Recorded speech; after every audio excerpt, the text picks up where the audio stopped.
Well, hey there folks, welcome back once again to the Hop House. It's Eddie here and it's time for another beer review. And it's a virgin beer review, which means I've never had this beer before in my life. Going through a couple more beers that I picked up from lowcostbeer.com, tell you a little bit about low cost in just a minute. Now if you're brand new to this channel, welcome along to the Hop House. We'll call that, we like hoppy beer, we like house music. If you like either of those, or both, then give us one of those. Give us a like, share, subscribe to this channel. If it sounds like your cup of tea. Okay, low cost beer then. I know Raggy uses them quite a bit. Got my hands on my hips, check me out. So if you've not already seen Raggy, I subscribe to his channel. It's called Raggy's, well, it used to be called Raggy's Beer, Wines and Spirits Reviews. I think it's now just called Raggy's Craft Beer Reviews, or Raggy's Beer Reviews for short. Go check him out. He seems like a fantastic bloke, proper down to earth. And one day I hope to get, when I'm seeing my mate who lives at Mansfield, maybe meeting up with him in Nottingham and going for a couple of beers in the afternoon or something. If he just, you know, if he's off work and I'm off work and it combines, I'd love to do that. Right, stop waffling. So lowcostbeer.com.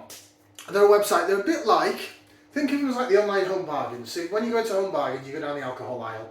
The beers that they sell, sort of bankrupt stock. So bankrupt stock from bars or businesses that may be coming to the end of their life cycle. But also some beers that come into the end of their life cycle. And that's what low cost beer does. It buys bankrupt stock and also beer that's gone past its best before, coming up to short dated beer or beer that's past its best before. If you know me, if you're regular viewers to the channel, you know I'm not really that bothered about best before dates on beers. I've had beers that are out of date. And I'm still here. I'm still alive. I've not died. Do you want to see what we're going to review then? Okay. Now, I'm quite excited for this because I've only had a couple of beers from this brewery on cask. I think I've had one on keg. I've not had anything in a can. And I wanted to get, last year when I did a beer haul and I ended up drinking the beers and I didn't really review them. I did a beer haul from the beer company, did Big Six, where they did 6 440ml cans in a little gift box. And one of those breweries was a company called Twisted Wheel Brewery. Now sadly I heard that they'd gone under. I believe now that someone has bought them out or taken them over, so they're now reproducing beers again. So all this is rumourville that I've heard. I did read something that they've gone bust, but I've heard through the grapevine, through some of the beer groups I'm in, that they've started over again. Right, stop waffling, let me show you the beer. It's this. It's called Speed Wobble, a Session IPA coming in at 4.7% in a 440 no, 330ml can. What you on about, Eddie? That's not 440. Look at it. Yeah, so this was from Low Cost Beer. It cost me under £2. Best before date on it. It's August last year, so it's quite a few months out of date. I'm not bothered about that. Let's get it out into the glass. I've got my Temby glass for this. Actually, I'm going to pour it on the sink because last time I opened up a dented can, it went a bit mad. And that one didn't at all. Oh well, c'est la vie. At least I didn't chuck it all over the floor. Apologies for this glass, by the way. It looks like I've seen some marks on here. It's not been dried properly. It's sort of been allowed to dry itself, so it's got some water marks on it.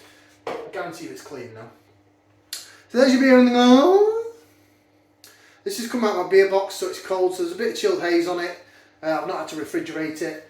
There is, but apart from the chilled haze, there is some actual natural haze to it. It looks like it's been filtered. It's got a lovely white head on it. It is a goldeny bordering on an amber colour. Let's do a bit of lace division. So if you're new to the channel, it's where we jig it around in the glass and see how the beer reacts. Watch what the head does, like so. We jig, jig, jig, jig, jig, jig, jig, and you can see the bubbles chasing the bottom of the head, especially when we twirl it like this. Twirly whirly swirly jobber.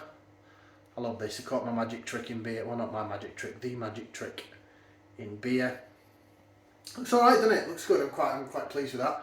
I will go with that. Yeah, let's do it. Right, going to get some aroma now. I'm going to stick that into there. We're going to give it a whiff and see what we can sniff. Ooh, smells West Coasty. Ooh, it looks quite sort of ambery orangey as well, doesn't it?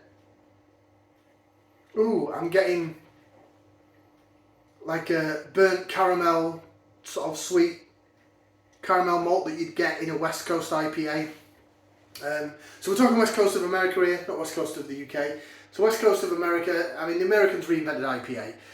If you're a regular viewer of the channel, you'll know that. If you're new, you just discovered me, hi. Then yeah, we're looking at west coast of America, so over California and above, like Washington State, and around that area. Yakima Chief hops, the big Yakima Valley, big hop growing place by the mountains, and they produce IPAs, and then when they put them in the boil kettle, so that when they add the hops at really hot temperatures, it brings out like pithy flavours, and then you add the malt in as well, and it brings out this lovely sort of caramelly,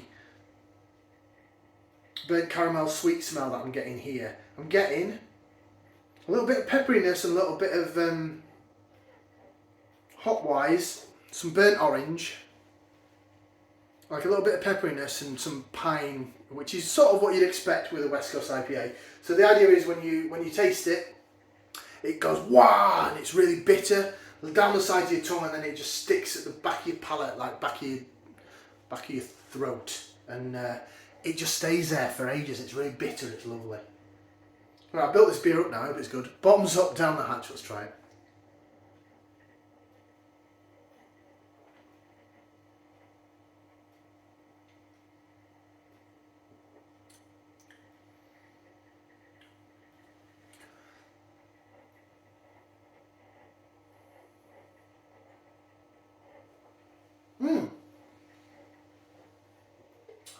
It's pleasant enough. Oh no, hang on.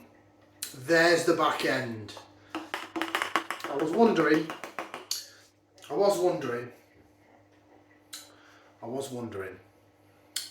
Yeah.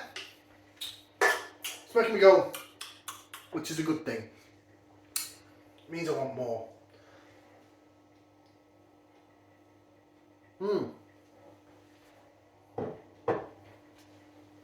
Mouth feels really nice. Tiny sizzle of carbonation. Overall, the mouthfeel is sort of medium body, quite soft.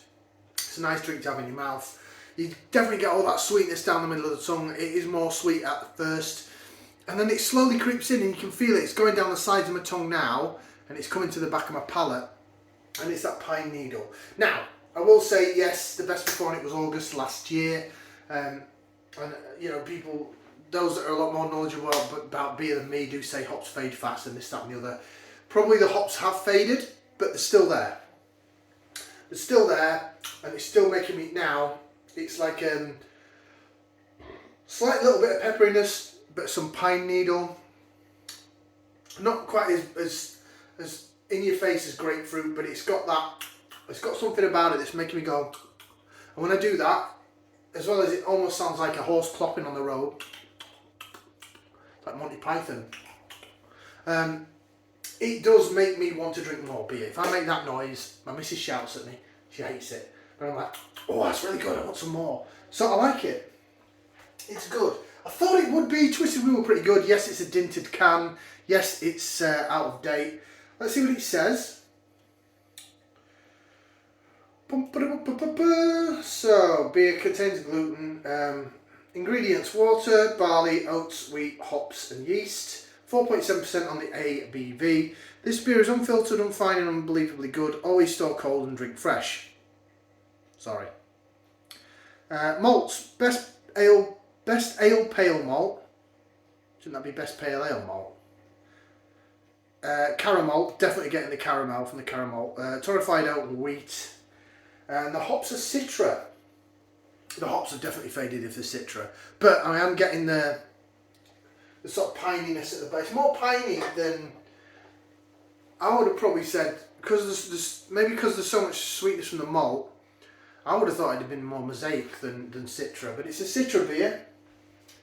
It's nice. I like it. I do think, yes, it probably was better in its prime. This is probably a good example of a beer that's probably not at its best. But it does come out a lot more West Coasty, as it is in its current form. Would I buy it again? If I could find, for example, would I get that again from low cost beer? Probably not. In fact, the majority of these beers I've had, I probably wouldn't get again from low cost beer. Actually, I had a comment on the last lot that I put up, and someone commented in, I think it was his name, Mark? No, sorry. I totally forgot the name of the person who commented. I'm really bad at things like that. I apologise.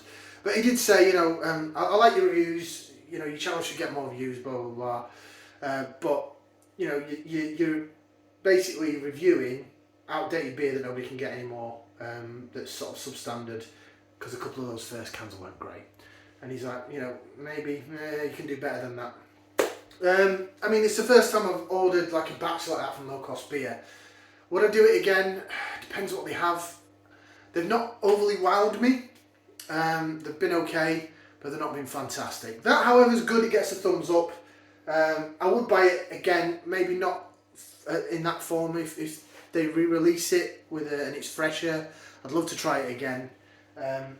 It's drinkable. I'm not going to put it down the sink. It's quite nice. Twisted Wheel Brewery, I'm glad to hear that they're still going, and their Speed Wobble.